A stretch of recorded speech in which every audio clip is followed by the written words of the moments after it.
Hi everyone, welcome back on to the Dogwoods Flower Farm. If you're new to joining my channel, I'm a new gardener here in North Texas, Zone 8A. I am about 20 minutes west of Fort Worth, and this is my first year gardening. I'm kind of an old dog learning a new trick, so I want to show you today the flowers that I definitely will be growing again next year. The last video I showed you the ones that I just absolutely did not love and will not be joining us again next year. So let's go ahead and turn around and I'll get you started. Sorry, I'm trying not to make you dizzy. All right, first up, I want to start with, and just excuse this back here. We're doing some remodeling, so we just added a door. So this is the Cheyenne Spirit echinacea.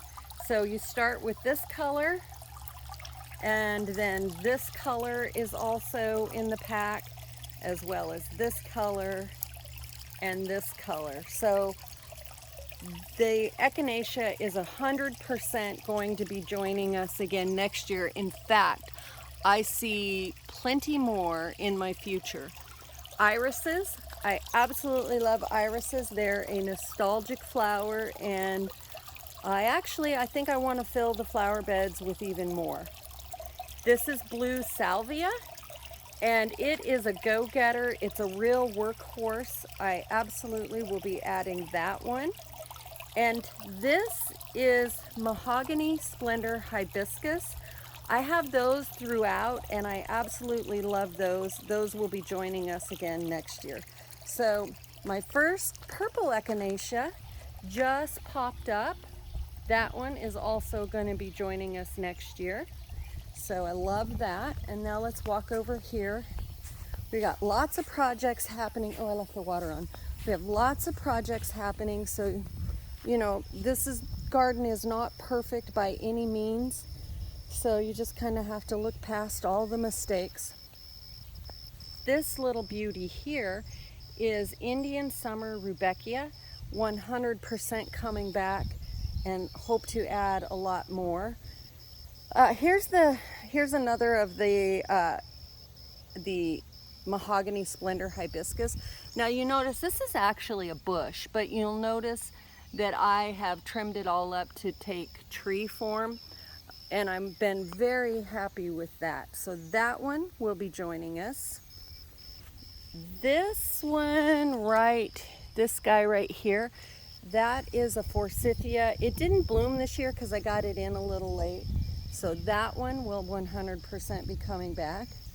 Love the celosia. This is the celosia plume. That one's going to be joining us again. And then this is the chief mix. Look at how neat that is. It looks like just like a big old piece of coral. I love those. Those will be coming back, as well as the Crispidia. And now these dahlias, don't judge me on these dahlias because they need to be deadheaded. But these are the bigger dahlias, and I definitely want more dahlias, more of the specialty dahlias. These are the smaller ones, and I like those, but I like the other ones a lot better. So let's walk along here. This is stock, and it looks kind of funky because that's a garden mistake. So I'll do it differently next year, but it will be coming back. Hi ladies. They are a little grumpy because it's warm. This is Gomphrena, and I was very pleasantly surprised with this one. I absolutely have enjoyed this. It's been a lot of fun. That one's coming back. And let's just walk along here. Here's another of the celosia plumes, the pink ones. My garden right now is so sad looking. It doesn't even really look like a garden. We've had so many things happen, but that's okay. Here is another of the chief mix celosia. Isn't that so pretty? So that will definitely be coming back. And I've I've got a mystery plant here that has not bloomed. I have no idea what it is. I don't remember. I can go back on my seed order and look. But, so we'll have to wait and see on that. These are David Austin roses. These are the Bathsheba, and they're climber roses, and we will eventually be adding an arch, you know, going across there. But, and you can kind of see they're reaching for the sun. But David Austin's, I definitely will be putting more of those. This is a coleus that I've cut back. For sure want more coleus. Those have been real go-getters. In fact, I've got some more over here that need to be cut back, so you'll just have to, you know, look at them in their current state. Sorry that they look so bad, but they do. It's been so hot, I really haven't gotten out here and done much deadheading. I haven't really done much out here because of the heat. Geraniums. I did all the geraniums but from seed, and I definitely want to do more of those. They have been a lot of fun. But let me show you. Here's the coleus, and see it's all gone to seed. But these are really great, and I'm loving this with the pink. So those will for sure be coming back. And I'm not a big fan, sorry, spin you around. I'm not a big fan of grasses. I don't really care for anything that looks dry or deserty. I like things that are definitely really green, but this grass has been a real go-getter. This is lemongrass.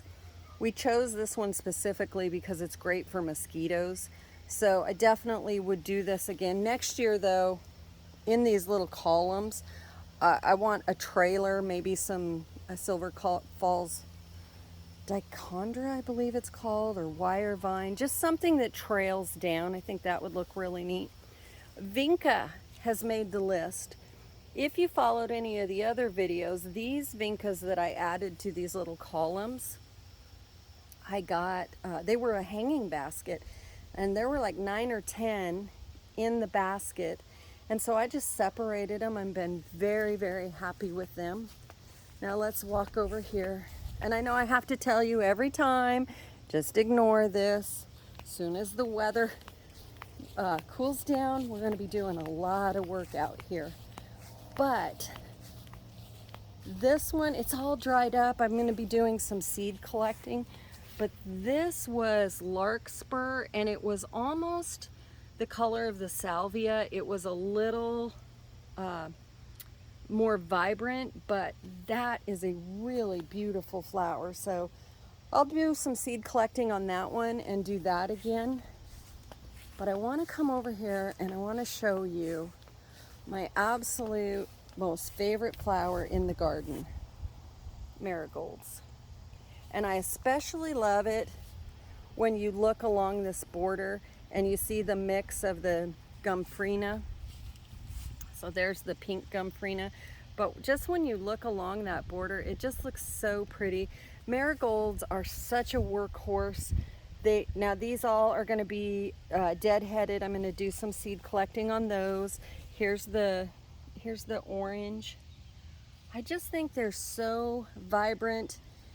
You know, they never fail. They're easy to grow. They always look good. Well, except when you need to deadhead them.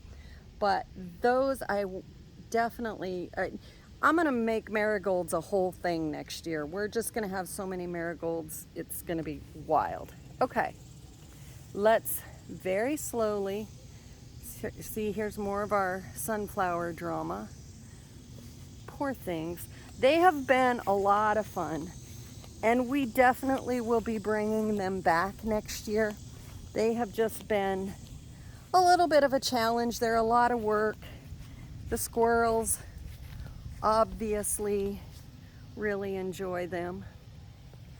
All right, so zinnias. On my yesterday's video, I had zinnias on my list of ones that I wouldn't bring back, but there were really only varieties of those that would not come back, and those were the cupcake variety. But I love these the big yellows. These are really great. Even these, of course, you're looking at them now, they're all spent and need to be deadheaded. I love these little puff, vibrant. Look at the white one. That one's super fantastic. So those are all definitely coming back for next year. And I think that's about it. I started my, the elephant ears. I've just got these in the pots. They're not looking great. Everything's just been so hot. But those, you know, I really like those. And I may try to find a place to put those in the ground next year. And maybe in this shaded area here, they might do quite well. And here's something else that's really great. If you're ever needing any kind of a ground cover to spill between your rocks, this is a micro clover. Now, yesterday we let the chickens out, and you see they kind of ate those. But I've been really happy with this. It's been pretty easy to take care of. So that one definitely would make the list.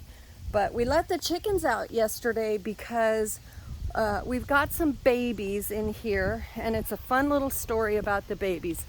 So this guy right here, and yes, I do mean guy because I really believe he's going to be a rooster. So this one, and there's another white one back there. One of my husband's subcontractors called him and said, hey, my kids had a science project. They hatched these eggs and now we don't know what to do with them. So if you've ever heard of chicken math, you know, I really didn't want them. We currently have 10 chickens. Everybody gets along great. I didn't want to introduce new chickens to the flock. But I said, well, okay, let's just go ahead and take the chickens. Thus the chicken math comes in. And I said, well, if we add these two, you know, let's get a few more. So those two turned into 8. And we've got them in this little nursery area, and we're slowly introducing them to the other chickens. So we let them out last night, just kind of do their thing. And so far, knock on wood, it's not been too bad. So it's been kind of fun to watch them grow. We're waiting for, I'm gonna name the rooster Ted Nugent. So we're just waiting for Ted Nugent to make his first call. So sort of fun. Anyway, thank you all for tuning in, and I will see you again tomorrow.